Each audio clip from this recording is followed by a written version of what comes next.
Welcome to my world. The trees are coming down. After months of planning and surveying and stressing, tree removal day is finally here. I gotta say, these guys make it look way cooler than I expected. I've never seen the equipment that they use for cutting down trees, and I gotta tell you, these guys have got the coolest toys. Like, check out this remote controlled spider lift. It's very cool. I've got some different shots of it. And then here's their grinder, again, completely remote control. Just walks along like walking his dog, walking his equipment down the street. So cool.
There's already been lots of progress. So over there, they took the one tree on the left completely out, and then they trimmed everything so it's not hanging so close over top of our roof.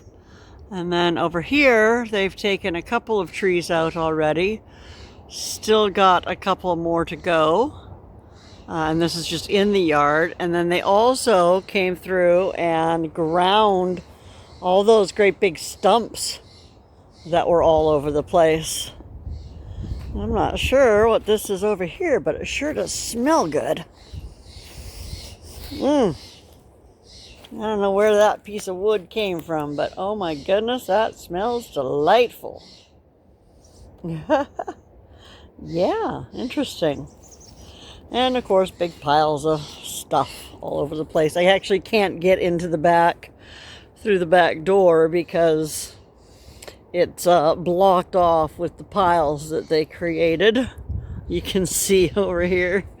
I'll get up as close as I can so you can get a look. Birds are going to be mad because I can't get in to fill their feeders at all. So, yeah. Sorry, guys. You're just going to have to do without. You can hear them yelling at me already. But yeah, so that's what's going on here today. Yay. It was a fabulous first day, and I've got some bonus footage coming up for those of you interested. That is just the arborist doing his thing in tight quarters. It's quite fascinating to watch. Thanks, everybody, for hanging out with me today. Take good care of yourself, and I will see you soon. Bye now.